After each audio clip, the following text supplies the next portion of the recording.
Boom, boom. Okay. Okay. This is Bridges for Music. Welcome to the Bridges for Music podcast. In this episode, we have the privilege of hosting a true pioneer in the world of music, renowned both as a DJ and a producer. Ralf Gum, with his instinctive feel for the right vibe, isn't just a master of turntables. His productions have earned him a reputation as a tastemaker. Collaborating with artists such as Hugh Masekela and Monique Bingham, releasing on top labels like Defected, Vega Records, Sony Music, and his very own label, Gogo Music. Join us as we dive deep into his remarkable journey, his passion for music, and his unique blend of soulful house beats in this episode of the Bridges for Music podcast. Amazing time to be alive. I get the I get the chance, something that I've never ever dreamed of or thought of, to sit down with the one and only Ralf Gum. So excited to have you here on the podcast, the Bridges for Music podcast in collaboration with Pioneer DJ. For Bridges for Music. And I'm very excited to get to know you better. You've done amazing things in the past and paved the way for, South African house music as well. So yeah, welcome to the podcast. Really excited to have you. Um, so just to kick things off, Ralph. Some people might know who you are, some people might not. And if they don't, who are they? But yeah, tell us about yourself. Where you originally from? Where you're born and bred from? What's your musical background? Just in a short answer. Yeah, sure. First of all, thank you very much for having me on the podcast. It's a great pleasure to be back together with Bridges for Music for something. I've been there twice, but we come to that maybe later.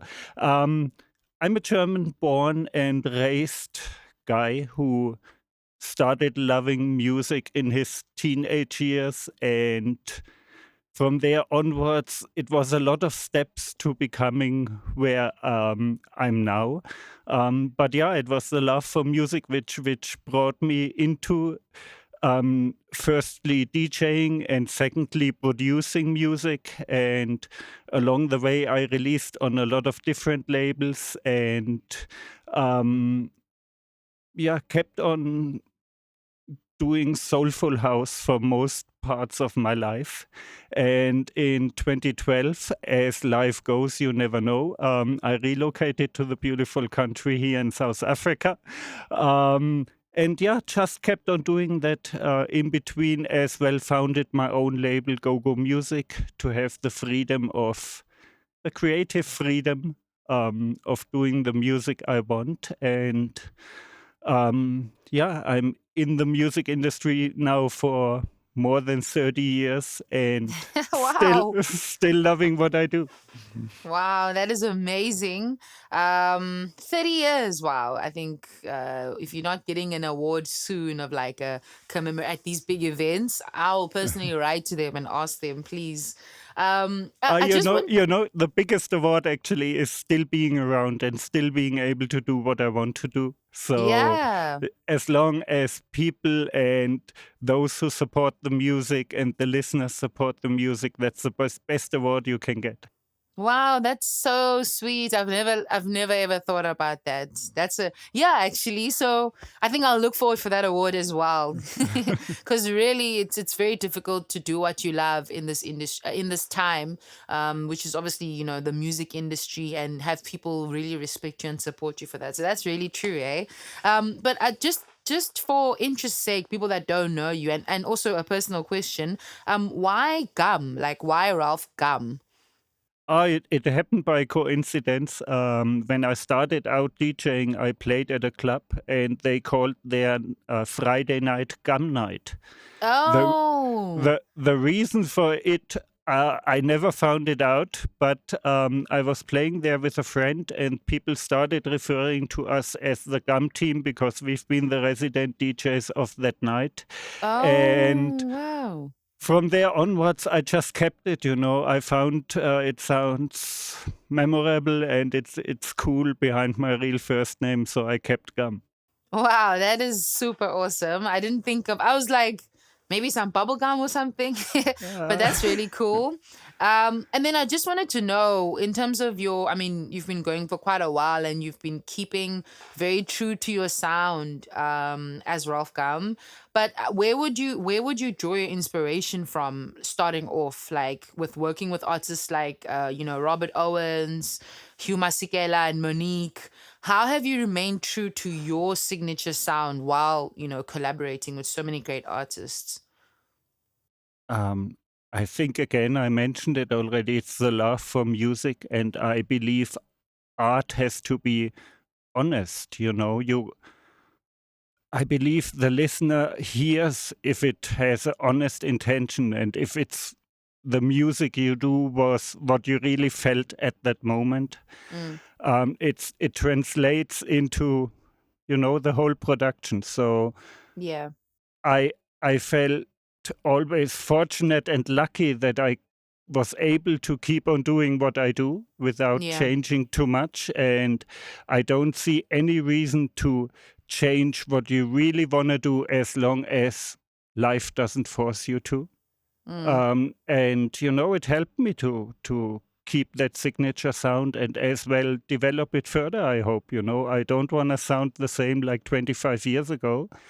Um, but I still love to keep my signature because it's simply what is in me and comes out of me when I go to studio and can do what I want. mm. And we so lovely are, heading into the next question I was gonna ask, which is referring to like your creative process.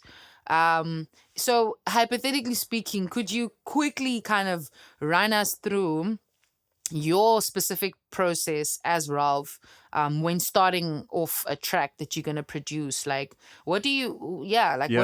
what does that look like quickly? Um, there's not one way, but there's a way most times it goes. It's different if you do a remix and you receive a vocal and you have to harmonize to that.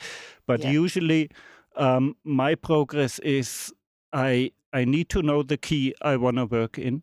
So I create a simple chord progression, which is in a specific key Mm-hmm. and from there onwards go to the beat. Most of my elements in the beat are tuned to that key. That's why Mm. important to know it. But basically, then I start with the beat because the groove is like the basis of everything. Yeah. So yeah, it starts with knowing the key, then doing a beat accordingly, and that depends on my mood. It can be a very soulful beat or a more Afro influenced beat, or as well on the project I want to work on. Um, and from there onwards, I always work with a co composer, musician, co producer. Okay. It goes to him. My chords might stay or might be changed by him a little bit, but we stay in that key. And he continues with taking the composition, the simple, chord progression and maybe a bass line um, to the next level and plays it back to me so that I can work on sound design with whatever he played if there's need to, Mm. and maybe complete the composition with my ideas, complete the beat, whatever needs to be done. Yeah. And until we have a finished playback, and that playback usually gives me the idea who to send it to. I like to decide after the music is done which vocalist to approach, and yeah, then let's say if it sounds like Monique for me, I would ask her, send it to her, see if she feels it, and depending where the singer is from, the vocals are often recorded remotely by them in their space. Yeah. If I work with someone who's close to my place, I prefer to get that person in studio. In studio, yeah. Um, to actually in studio twice. First, to get together to find a direction, um, topics you want to talk about in the lyrics, melodies, and so forth. And once we know that, the singer usually goes back and completes the writing, and then have him back for a recording session. The nice thing is, if you are in that room, you can obviously influence the recording and so forth. And yeah, that's why I prefer to do that, but often it's not possible. Wow, And then that's then once you have the final vocal, obviously you are able to complete it. Sometimes we complete the music, add whatever feels like it's missing, maybe horns or strings in the chorus or whatever you yeah. want to do. Finish up the vocal production, and then you're done. We at the Bridges Academy would like to thank Pioneer for their involvement in this podcast. Secondly, a big thank you to you, the listener. Your support makes this podcast series worthwhile. Wow. I like how inclusive that process is. I think usually you'll find like, producers will make beats and then maybe get a vocalist. But I think it's amazing how you would like to start off the whole song with the vocalist. Like, I like what you mentioned about understanding what the topic of the song is, which is quite powerful because that explains how your songs usually deliver in terms of you feel whatever that is being spoken about in the song, and it somehow also matches like the actual production. So now I know how you do it. Yeah. Yeah, and I think message in music is very important. So it's not just about having any vocal on top of your production. You want to have, the song should tell a story, because then people will remember it. Yeah, so true. And in terms of, with all the accolades and the top charts that I've heard about since I was a kid and that I've even read up about you, I don't know if there's any chart that you haven't been featured on globally. What was your turning point, or what was the most significant milestone, as a DJ and producer that you came across that kind of made you feel like, wow, this is quite significant?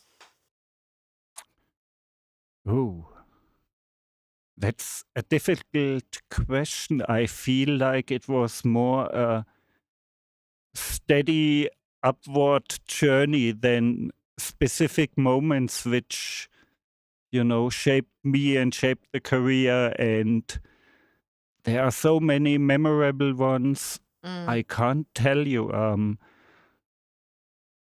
I still remember my first gig in South Africa, 2008, like it was yesterday. It was DJ Christos playing before me, and Black Coffee Wow. before he blew up internationally Yeah. after me. And, it was one of those magic nights where you felt it and the crowd felt it, and it will stay in your memory forever. And Yeah. it changed my life because I moved here 4 years later. And so that was one of those moments where I felt the music and my DJing and my tracks work in other spaces very Mm. well.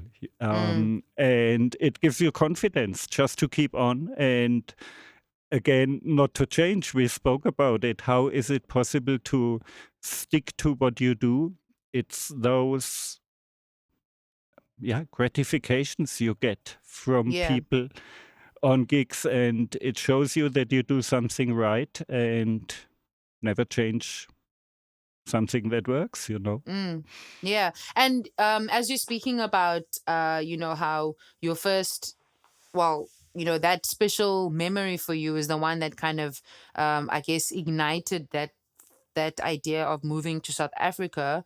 I'm sure you can understand how well your music is received in South Africa, and how much of and how it's kind of settled into the South African house music culture. I just wanted to know from your opinion, for any DJs or any producers that are listening, when you do play a set, what is your ratio in terms of the music that you've produced and general music that you've kind of found as a DJ? What's your ratio? Just for people that, are wondering, should I continue to keep playing my own songs or No.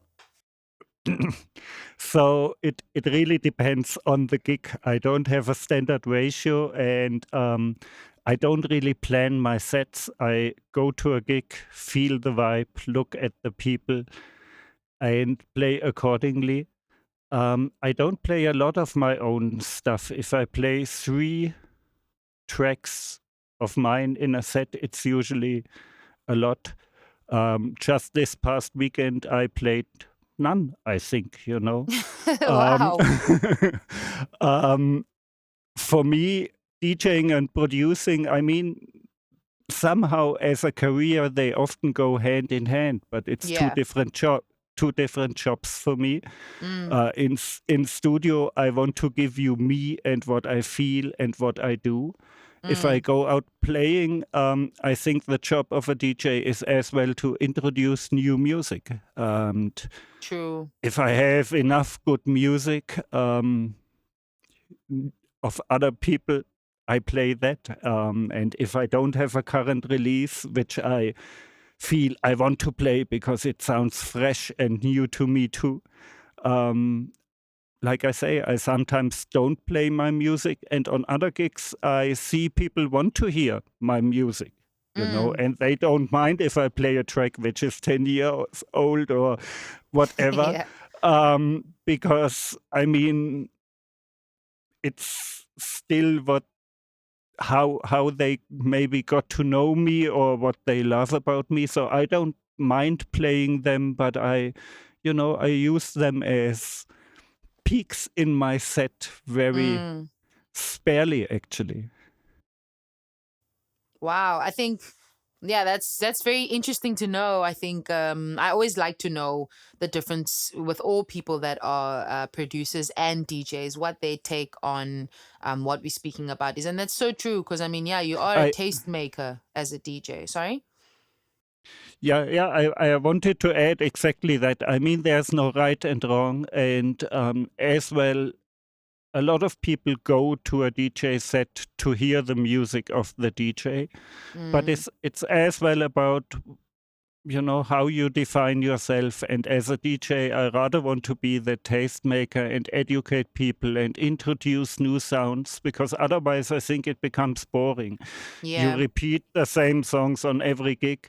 And yeah, so I separate those two jobs, but everybody's different, and there's no right and wrong, and there's as well no one can tell you what will work out better for you, you know. Exactly. And most of the time, in working in these two different, I like how when to show up as Ralf Gum, the DJ, and when to show up as the producer. And speaking about production, I would love to know what your favorite project is. I know that's a very tough one because you probably have a favorite in all your projects. But yeah, what is your favorite project that you've worked on? And also, what made All This Love for You a globally acclaimed release? I know you spoke at the beginning about your procedure in making sure that you understand the topic that's being spoken about from production to lyrics. But what do you feel like made All This Love for You a globally acclaimed release? You never know why it happened. I think the right message at the right time, well written, spoken word, um, and yeah, like I say, you sometimes don't know why a specific release does better. I mean, Rocco did an amazing remix, which made the release as well big friendly for bigger floors, I would Mm, say, mm, and make it work in Europe and so forth. And the other versions, which were a bit deeper, worked in other territories. And yeah, I'm just lucky that it happened, as it happened with some other songs like Kissing Strangers, which became yeah. popular all over the world. And it happened later again with Take Me to My Love, which Mm, um, is now considered a house classic. And yeah. asking me about my favorite project, it's, you know, every song I try to make every production special. And once you feel that you achieved that, it will never go away. So I hope every of my songs is a favorite of mine. Um, Maybe a bit special was my second album, Never Leaves You, which contained Take Me to My Love and some other well known songs. You mentioned Robert Owens, Mm. um, because it was kind of produced in a transition from Germany to moving to South Africa. I Oh, worked, wow. most of it was done in Germany, but all the final mixes and last recordings were done in South Africa. And then it blew up and did so well while I just moved here, and Take Me to My Love became that classic. So maybe that's, yeah, that always will stay a very special one to Project. me, that whole album. Yeah. Wow. I think, if you could look at like I said, the list of achievements that you've done and the way that you've moved into in the industry, it's no joke to say that, the success of these releases is also just behind a really hardworking person. I think if you work this hard, it's unlikely that you'd have something and people not appreciate it as much as they've been appreciating your work. So I wanted to ask, for anyone that's listening, what are your tips on navigating the industry? Because I think, yeah, you've done an amazing job from being in Germany and navigating your way around, clubs and having residencies and Friday nights already there, and then touring the world. Um, I mean, how did you manage to do this? Did you go to any sort of like academy like British for Music, or is this something that you developed, by visiting clubs? How did you start navigating the industry of music and knowing who to speak to, to be able to get to a point where you're already gigging the world and kind of doing shows? Um, Unfortunately, I didn't have that opportunity to get information from institutions Yeah. like Bridges or through other cultural initiatives. We didn't have that in that small city where I came from, and I don't even think in bigger cities in the 90s in Germany. Yeah. Um, so it was the music drawing me in, and I learned by doing. You know, I had to navigate myself, and um, sometimes that's not bad, because I think the biggest challenge in our industry is no one else can motivate you. You know, you have to get up yourself in the morning and go to studio because you want to do a tune or because you want to achieve something else. So I always had that motivation because I wanted to do music and I wanted to sustain myself with music. And at the beginning of my career, my parents didn't understand that, and said, it's a nice hobby, but do something sustainable. And I wanted to prove that it's sustainable to me, to them, and maybe as well to the world. I don't know.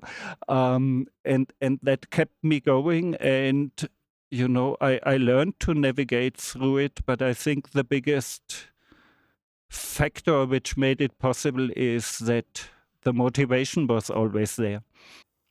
And in terms of speaking to, because I mean, with regards to the music industry, it is a bit tough, and you do need to know how to carry yourself as an artist, so that you don't get screwed over in how many cases people always find themselves in. So, understanding those rules and understanding like splits, for example, something that big artists Yes. even today still don't quite get the instinct. How would you advise, I guess, an upcoming or any artist how to remain on the right side of a deal or on the right end of a deal?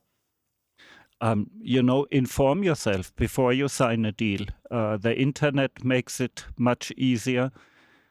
If you don't know, I don't know, publishing splits or whatever, you can read up about it, and the internet made it easy. You don't necessarily need a lawyer anymore, and except for this, if you're around Cape Town, go to Bridges for Music. If you're around Joburg, you might find other schools or academies or whatever where you can get information. Yeah. But yeah, inform yourself. Don't go blind into deals just because you want to have a music release or whatever. Don't sign away your career because of one song. And yeah, like I say, these days it's easier. I'm part of an initiative where we as well want to help with this, which is the dance music industry workshops, which we do again this year in cooperation with the German embassy, and we did 4 of them last year. Yeah. Where we just want to, pass on the knowledge. Yeah. Experienced people collected on their way to the younger generation and make it easier. But at the end of the day, not all answers for a career will be given on such a one-day workshop. So you still need to go back. And I think, the digital age made it much easier to be informed. Exactly. If you want to listen to these conversations live and have access to this incredible community, you can join us at our physical campus, the Bridges Academy in Langa, South Africa. A revolutionary learning space where you will find courses on music, entrepreneurship, film, DJing, and much more. For more information on how to apply, visit bridgesacademy.org. Yeah, and speaking of initiatives like these to enlighten the youth and educate them or inform them, or rather, help them or with tools to inform themselves, because you are right, it does start from within, and you might not get all the answers. Even listening to this podcast, it might not make you the artist that you want to be, but we can at least advise people on tools on how to get there. Yes. I love what you've done with Gogo Music. And I think it's very interesting. I would love to know how you came up with that name and how the initiative started. Oh, again, it's not that deep actually. I was looking. I wanted to start a label. I knew that.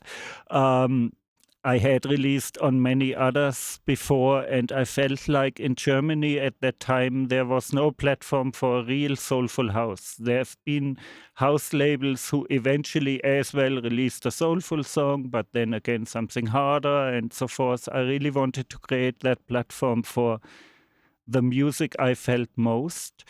And I was looking for a name for quite a while. And there was a small car called GoGo Mobile, which was passing me. It was, I don't know, an Italian car from the 70s.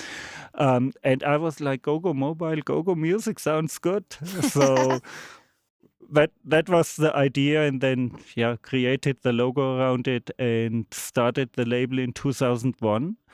And released a lot of music since then, but compared to other labels, it's actually a slow pace we're going, because I try to really find those pearls in between, and not just put out music steadily for the sake of releasing, because I think there's so much music out there, and it doesn't help if you don't put out high quality music because you hardly stick out these days. So yeah, we keep it at a slow pace, try to keep the quality high, and the label is now running 22 years.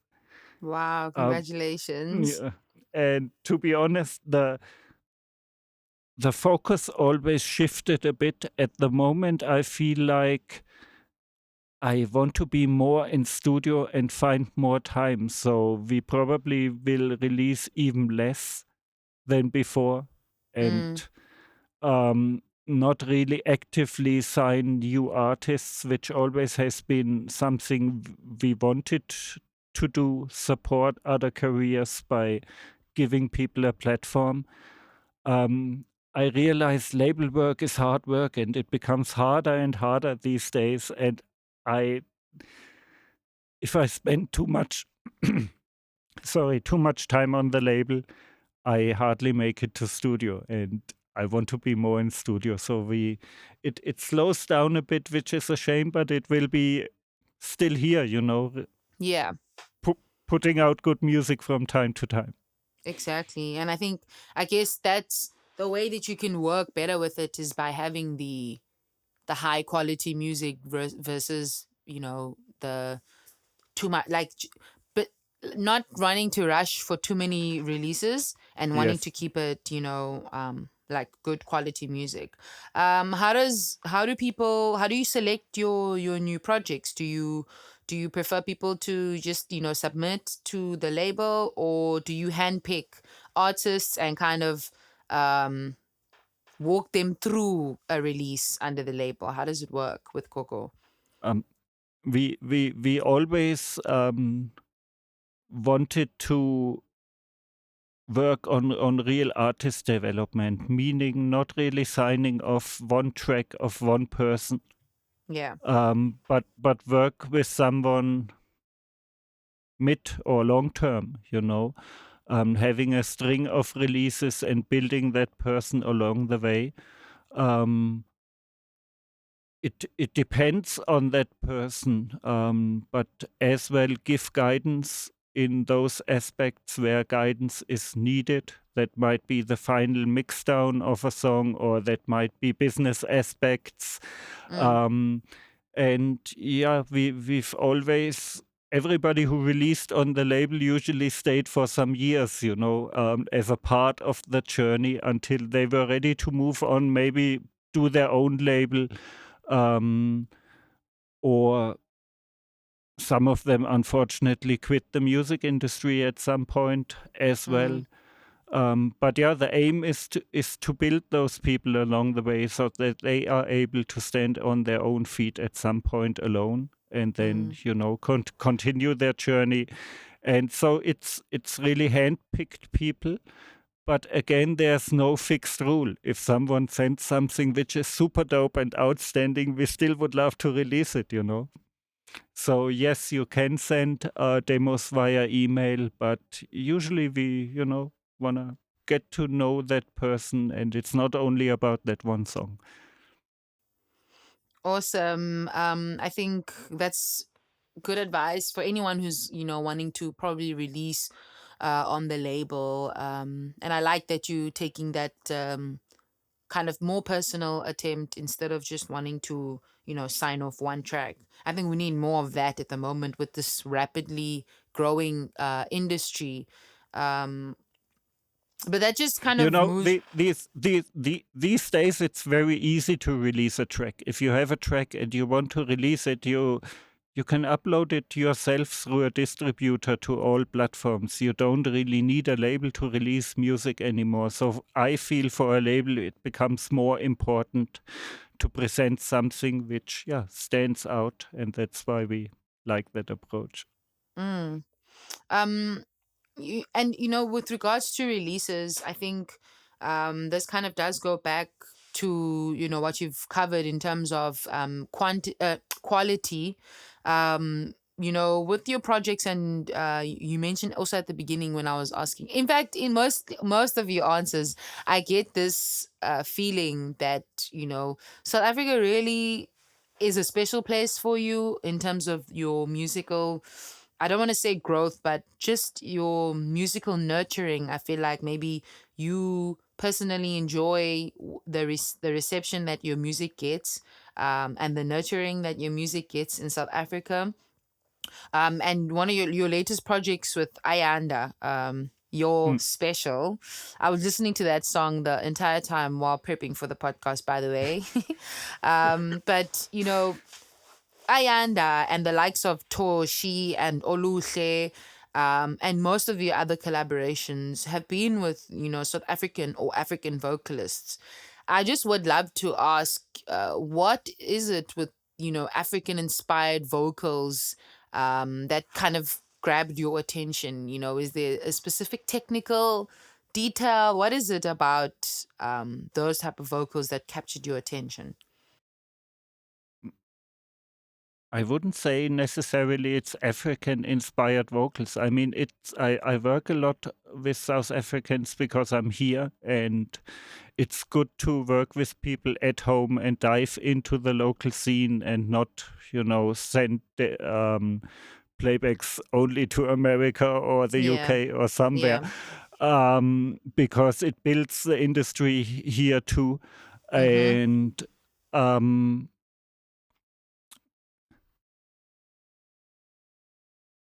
I mean, naturally, by moving here and being surrounded by more African vocals, more African singers grab your attention.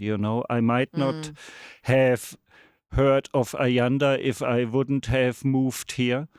Um, but she's amazing, so why not working with her? Her writing is amazing, her singing is amazing.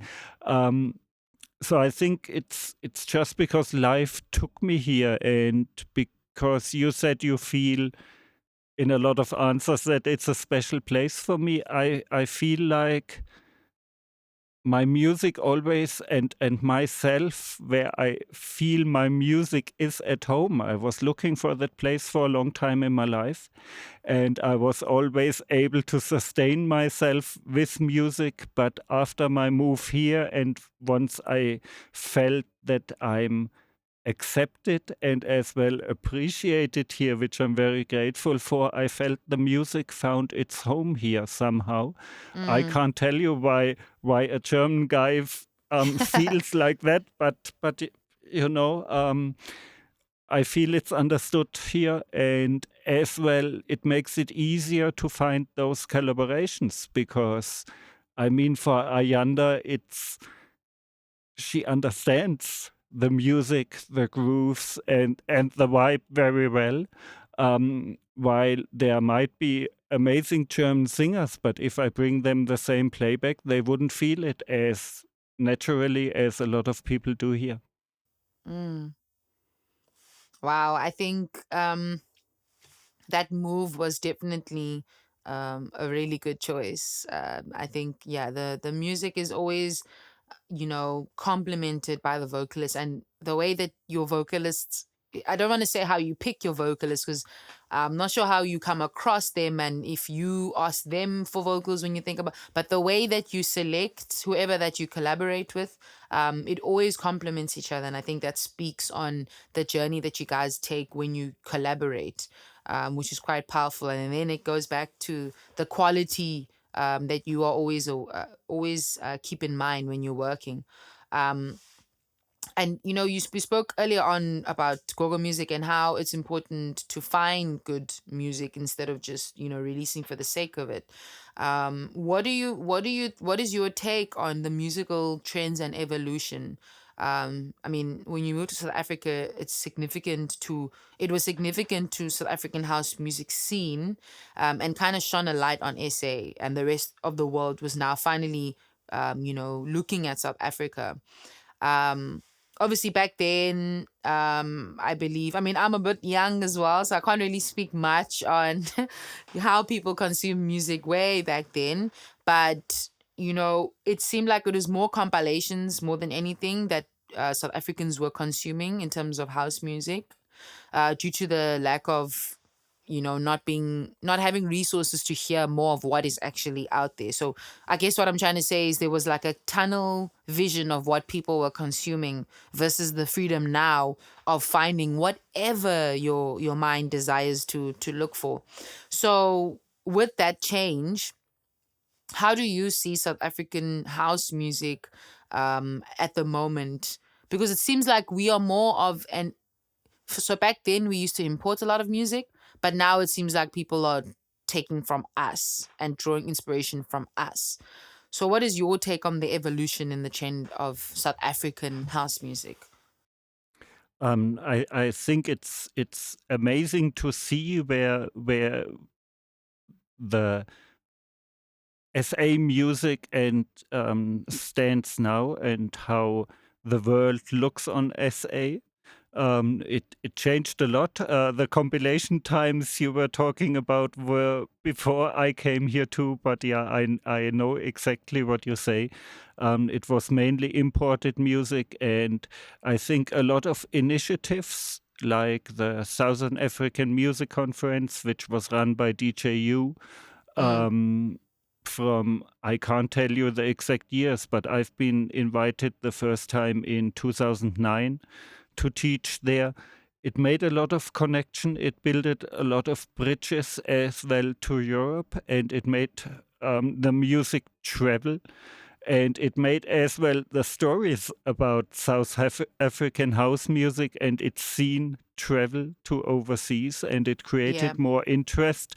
And luckily, music doesn't know borders, and in a digital age, especially not. And the young generation was able to really build on those first bridges and take it further. And luckily, as well, the production standard during the last 10 to 15 years went up high. So the sound developed a lot, and as well new trends, as we know, like lately Amapiano helped to create additional attention. And I just love that, the music now travels not from north to south, but from south to north, and people in the north are inspired by yeah, good sounds coming from here. yeah. And in terms of your music and how people consume it, have you found any, like, what have you had to adapt to in terms of ensuring that you kind of keep to the way that people are consuming music? I don't know, if Yeah. you like in terms of, yeah, keeping trends from Yeah, today. I mean, musically, I don't really follow trends. I mean, I know what's going on out there, but I stick to my music. But it's a steadily adaptation. When I started out, everything was on vinyl. We had to adapt to CDs, and then we had to adapt to the digital times with downloads first, and now we had to adapt again because downloads disappear and it's only streaming um, surviving, or downloading becomes less. So Mm, you steadily have adapt to those new formats, and as well to the way music is consumed, because streaming brought a new way of consuming music with it. People hardly consume full albums anymore. They consume playlists with their favorite songs, and they can contain, songs from different albums. So you adapt again by, yeah, going with the times. mm, When 10 years ago, a radio edit wasn't really important if you were doing house music. Now the radio edit, due to streaming, became the most important mm, version of your release. So you obviously start doing those radio edits because it's the way music is consumed now. And I guess it will always be a further adaptation. We will have to adapt maybe to artificial intelligence or whatever. yeah. competing with us and producers. So yeah, it's an ongoing process, and I think it as well keeps it interesting. You know. Exactly, exactly. I think, yeah, as creatives, we'll always be able to kind of adapt because, I mean, that's our nature, Yeah. finding creative solutions to things. And just, before we close off, I've had an amazing time speaking to you, and I'm always just reminded about, I'm like thinking, oh my gosh, there's so many things that we can cover in terms of all the accolades that you've had, all the performances in all the countries that you've visited before even moving to Cape Town. I think you've done so much. And I'm still like wondering where you get that drive from. But one thing that, I've learned as an alumni here at Bridges for Music is mindfulness, and how I can ensure that, while doing this music thing, I maintain a good state of mind. And I was interested to find out, like, I'm sure, you're gigging a lot, you still are, you've done and been around people a lot. How do you cope and, remain true to who you really are, in terms of just energies and not being influenced by, things that people do? And this can be like off of the actual music. Just as Ralph, how do you stay true to yourself and being, this good human, not being influenced by, all these people that you come across, that have different lifestyles that they live? Um, I think a lot is the choice of people around you. And nowadays, it's my family keeping me grounded. And what really grounded me was the birth of my first child and the second child, obviously, too. I have two kids. Mm-hmm. Being father grounded me a lot as well. Changed my daily routine so that it became family friendly. Mm, Again, you adapt to certain situations, but I think it's people around me, and I guess I as well have it a bit in me. I'm a very quiet, humble person, and I'm happy if I can do what I do and can keep on doing what I do. Um, Regarding gigs, it changed during times. I had times where I was drinking a lot. I don't drink anymore on gigs now, just to mm, be able to, you know, um, keep on doing what I do as much as possible and still be able to be a family father during the week and go to studio and do all what I do. mm, So I can't really tell you, but I think it's mainly the choice of people around you which keep you grounded. mm. Yeah. That is certainly true. And yeah, I hope that, anyone who's listening, and that my wish for other people is, to have that mindset of being grounded and humble, and kind of do what you love, and not let, influences kind of change who you become once you start receiving success. Like the way that you have so many accolades, but it doesn't kind of get to your head. Um, As well,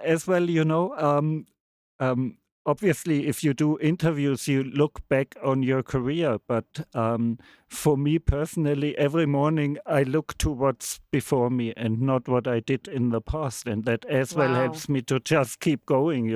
I obviously enjoy that I had success with certain tunes and that my career worked out and that I'm still able to do things as I do them. Um, but I tend to look forward and I tend to look to the new project I want to start instead of looking back on the old ones, which are out there anyway. Mm. Wow, that's a good way to like just move forward and not kind of look back on what you've done. Because I guess if you start reflecting too much on, what's happened before, you might get lost in that, instead of just like you say, wake up every day and kind of, look at what's ahead of you.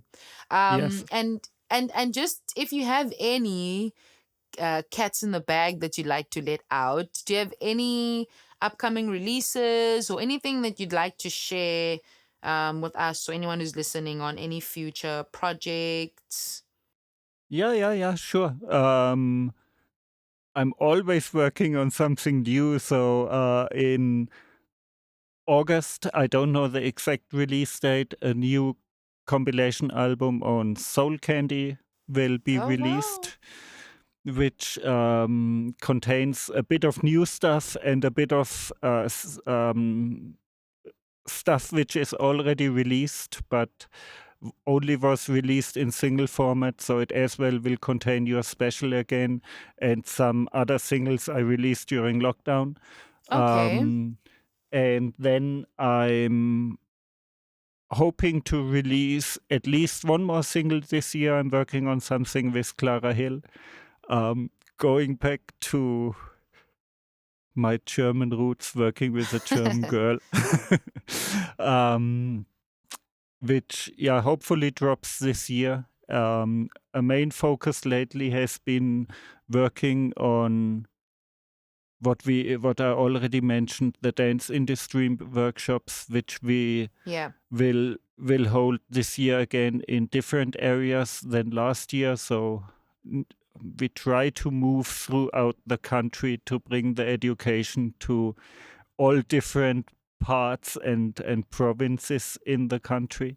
Yeah. Um, and yeah, I'm as well working on an EP. I haven't done too many instrumentals, so I'm working on an instrumental EP, but I'm not sure if this is still for 2023 too. It might be. Wow. Okay, I think that whoever I've taken down the notes that I need to look out for and the tracks that are coming out. But yeah, I mean, I've had an amazing time getting to know you better, and I think it's very nice to know, who the real person is behind the DJing and all the productions. So thank you so much for your time, Ralph, and all the best on your future endeavors. And we're really looking forward to your latest releases. Yeah, thank you very much for having me on this podcast, and all the best to all at Bridges for Music. It's such an amazing project, and I'm happy that I've been at your spaces a few times. I hope I can come back at some point again. And yeah, thank you very much for having this podcast with me. Thank you for listening. I hope you enjoyed this podcast as much as we do making them. Remember, if you'd like to attend any of these workshops live, enroll in any of our upcoming programs. To support the work we do, you can find more information on bridgesformusic.org.